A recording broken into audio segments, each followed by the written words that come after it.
Bonjour Nicolas, comment vas-tu? Comment va la société Céleste? Ça va très bien. Céleste va fêter ses 25 ans cette année et se porte bien. Donc Céleste est un opérateur de fibre optique, de cloud et de cyber pour les entreprises, présent en France et en Suisse. Et c'est vrai que la révolution numérique qui a commencé au début du XXIe siècle continue avec plein de choses qui se passent, avec l'IA, avec le cloud qui se poursuit, avec les cyberattaques aussi, les menaces. Voilà, mais ce qu'on voit, c'est que vraiment les échanges entre les gens et entre les entreprises augmentent de plus en plus. Le volume de données, la consommation de données entre les gens ne cesse d'augmenter. Et ça veut dire qu'on n'est qu'au début de cette révolution numérique. Et j'ai vu que vous alliez proposer du cloud souverain.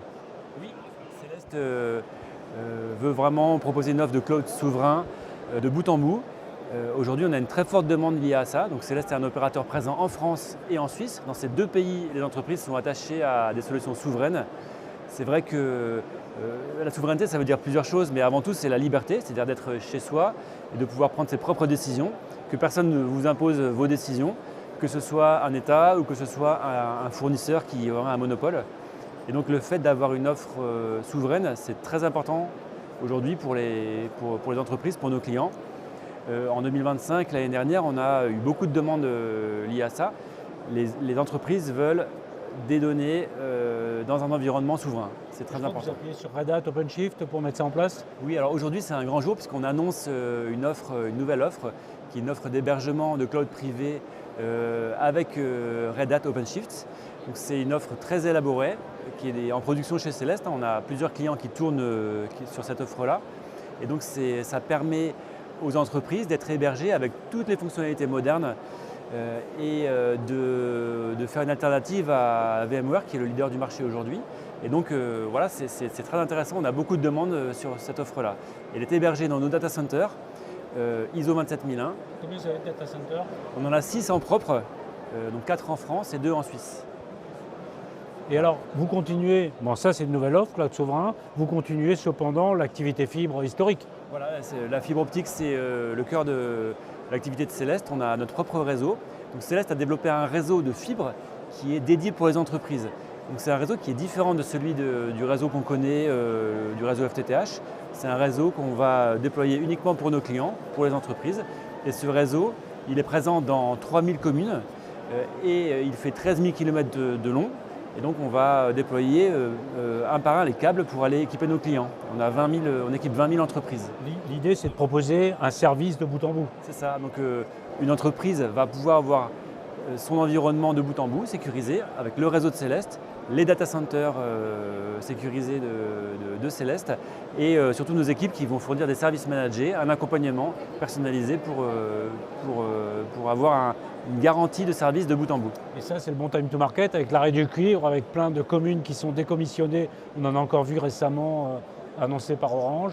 C'est le bon moment de proposer ça. Oui, on est le 4 février 2026, donc le 31 janvier, c'était l'arrêt de la commercialisation du cuivre. C'est un grand événement dans presque toute la France. On ne peut plus acheter de lignes de cuivre. Ça veut dire quoi? On ne peut plus acheter de lignes ADSL, de lignes téléphoniques. C'est un énorme changement. Et il reste encore des millions et des millions de lignes de cuivre en service, notamment dans les entreprises. Même si une entreprise est éligible à la fibre, elle a encore des lignes de cuivre en service. Et donc il va y avoir un énorme travail de la part des entreprises pour migrer ce parc cuivre vers la fibre optique. Est-ce que tu as mis quelque chose de spécifique en place justement pour prospecter, pour travailler ce marché d'arrêt du cuivre et d'installation fibre? Oui, c'est vrai, il y a un angle mort de l'arrêt du cuivre, c'est les industries, les entreprises qui sont sur le territoire national avec des établissements techniques. Donc par exemple, je ne sais pas, des barrages, des centrales, des déchetteries, des usines, enfin beaucoup d'équipements sont connectés avec le réseau téléphonique, avec du réseau de cuivre aujourd'hui. Et c'est un énorme travail de passer ça en fibre. Et donc Céleste a mis en place déjà un site d'information sur l'arrêt du cuivre, arrêtducuivre.fr. Et en plus, on a mis en place des offres qu'on appelle full fibre qui permettent aux entreprises de passer entièrement à la fibre. Et quand ce n'est pas éligible, on a des solutions de backup, soit en 4G, soit en satellite, qui permettent de faire le lien. En étant un acteur européen comme ça, donc tu as une vision un petit peu plus large que l'Hexagone, où on en est par rapport aux autres pays européens? Alors c'est très étonnant parce que Céleste connaît bien le marché en France et en Suisse. Le marché suisse est très proche de la France avec l'arrêt du cuivre. Mais en fait, il y a deux marchés qui sont très différents. C'est l'Allemagne et le Royaume-Uni. Et surtout l'Allemagne. L'Allemagne, quand on le compare par rapport à la France, c'est très différent parce que le taux de fibre en Allemagne, le taux d'équipement en fibre, c'est que 25%. En France, c'est 90%. 90% des foyers sont éligibles à la fibre, alors qu'en Allemagne, c'est que 25%. L'équipement en fibre est beaucoup plus compliqué en Allemagne à cause des infrastructures. Il y a moins d'infrastructures de génie civil disponibles. Donc c'est plus long, c'est plus cher. Et donc on a vraiment des marchés à plusieurs vitesses en Europe. L'Espagne, la France sont très en avance et d'autres pays sont beaucoup plus en retard. Et donc quelque part là, on peut être fier de la France, on peut être fier du modèle qu'on a fait avec un régulateur qui a donné des règles du jeu à partir de 2010, qui a divisé le territoire. Il y a des zones qui sont pour les opérateurs privés, d'autres pour les opérateurs publics, etc. Et donc avec une répartition des tâches entre le public et le privé, des partenariats entre les deux, et puis avec quand même l'arrêt du cuivre qui donne un horizon, un cap à tout le monde. Donc la France est un modèle aujourd'hui en Europe pour le développement de la fibre. Au-delà de ça, vous avez mis en place chez Céleste un certain nombre d'outils complémentaires, par exemple pour sécuriser les réseaux. Oui, donc aujourd'hui c'est vrai qu'on en est un petit peu au tout début de cette révolution numérique. Les entreprises n'ont pas beaucoup investi en IT. Elles vont investir, elles vont devoir investir. Il y a énormément d'applications, énormément de sécurité il faut investir. Et donc Céleste équipe des entreprises avec des outils de sécurité. Notamment, on peut parler des UTM. Les UTM, c'est des boîtiers de protection réseau. Il n'y a que 20% des entreprises qui ont ces protections réseau. C'est insuffisant. Ça va se déployer à grande échelle. Ça, c'est pour travailler au niveau des flux. On travaille souvent au niveau des logiciels avec des systèmes de protection antivirus, XDR, MDR, CSI et autres. Mais là, c'est pour travailler directement au niveau des réseaux, au niveau des flux. On peut travailler sur le réseau directement. On a aussi des outils de protection anti-attaque de Nenny Service. Et puis des outils de supervision, de monitoring des réseaux. Et alors aujourd'hui, comment est-ce que toi tu perçois le marché français ?